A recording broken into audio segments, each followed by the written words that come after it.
আগামীকাল টি-20 সিরিজের জন্য প্রথম ম্যাচে শক্তিশালী একাদশ নিয়ে মাঠে নামতে পারে বাংলাদেশ। ওয়ানডে সিরিজে আত্মবিশ্বাস ফিরে পাওয়ার পর এবার সংক্ষিপ্ত সংস্করণে নতুন চ্যালেঞ্জ অপেক্ষা করছে লিটন দাসদের সামনে। তবে প্রতিপক্ষ যখন অস্ট্রেলিয়ার মতো শক্তিশালী দল, তখন শুরু থেকেই পরিকল্পনায় ভুলের সুযোগ নেই। অস্ট্রেলিয়া এবার টি-20তে নামছে আক্রমণাত্মক কমিশন নিয়ে। তাদের স্কোয়াডে রয়েছে বড় শট খেলার ক্ষমতা সম্পন্ন কয়েকজন ব্যাটার।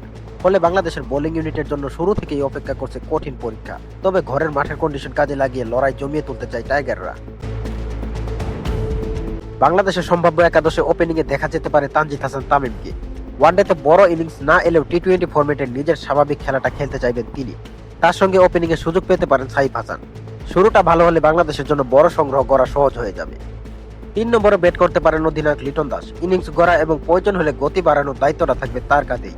4 নম্বরে জায়গা পেতে পারেন পারভেজ হোসেন ইমন, যদিও টিম কমিশন অনুযায়ী ওপেনিংয়েও দেখা যেতে পারে তাকে।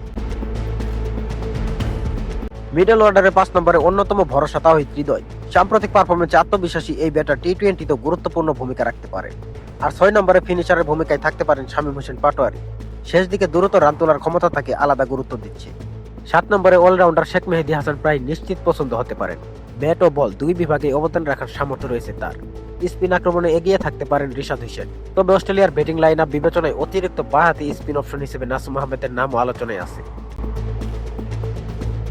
পেস আক্রমণে নেতৃত্ব দেওয়ার সম্ভাবনা বেশি মুস্তাফিজুর রহমানের। নতুন বলে তার সঙ্গে থাকতে পারেন শরীফুল ইসলাম। আর গতির ঝড় তুলতে একাদশের জায়গা পেতে পারেন নাহিদ রানা। এই সমীকরণে বিশ্রামে যেতে পারেন তাসকিন আহমেদ। সবকিছু মিলিয়ে আগামী 17 জুন প্রথম টি-20তে ভারসাম্যপূর্ণ এবং আক্রমণাত্মক একাদশ নিয়ে মাঠে নামতে পারে বাংলাদেশ। ব্যাটিং, স্পিন আর পেস 3 বিভাগে সঠিক সমন্বয় করতে পারলে অস্ট্রেলিয়ার বিপক্ষে ভালো শুরু আশা করতেই পারে টাইগার সমর্থকরা।